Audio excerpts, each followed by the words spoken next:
আমার মনে হয় আপনারা অনেকেই এই রান্নাটা সম্পর্কে জানেন না। মজাদার স্বাদের এই রান্নাটি সম্পর্কে জানতে হলে ভিডিওটি না টেনে পুরোটা দেখার অনুরোধ রইল। মায়ের হাতের রান্না মানেই স্বাদটা একটু বেশি। মায়েরা কিন্তু অল্প তেল অল্প মশলায় মজার মজার সব রান্না করতে পারেন।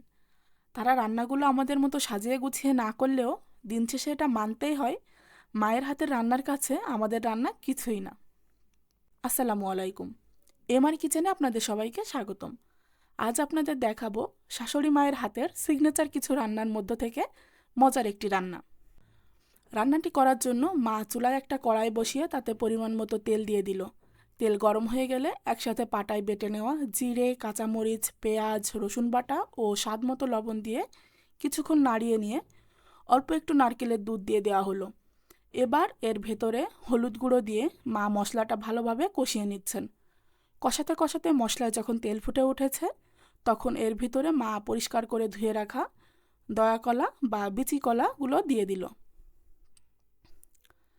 এবার মশলার সাথে কলাগুলো একটু নাড়িয়ে নিয়ে মা এর ভেতরে আরও একটু নারকেলের দুধ ও পানি দিয়ে দিল কলাগুলো সেদ্ধ হওয়ার জন্য। এবার একটা ঢাকনা দিয়ে ঢেকে পানি শুকিয়ে আসা পর্যন্ত মা এটাকে রান্না করে নিচ্ছে। এটা রান্না হতে হতে লাউ গাছের ডাল থেকে আমি কিছু লাউ পাতা ছিঁড়ে নেব।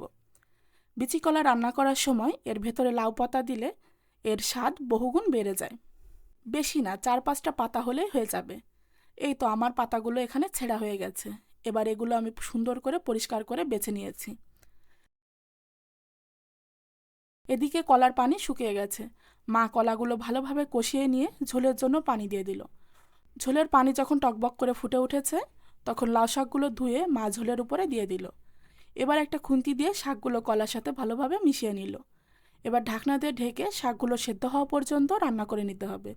এটা যেহেতু নারকেল দুধ দিয়ে রান্না করা হচ্ছে, নিচে লেগে যাওয়ার ভয় আছে, তাই কিছুক্ষণ পরপর এটাকে নেড়ে দিতে হবে।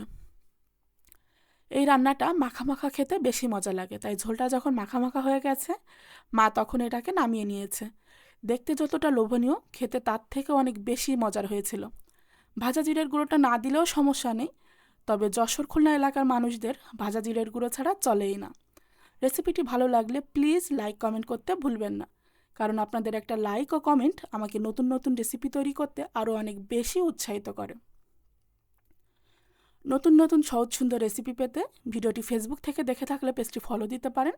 আর আপনি যদি ভিডিওটি ইউটিউব থেকে দেখে থাকেন তাহলে চ্যানেলটি সাবস্ক্রাইব করে আমার পাশে থাকতে পারেন। আল্লাহ হাফেজ।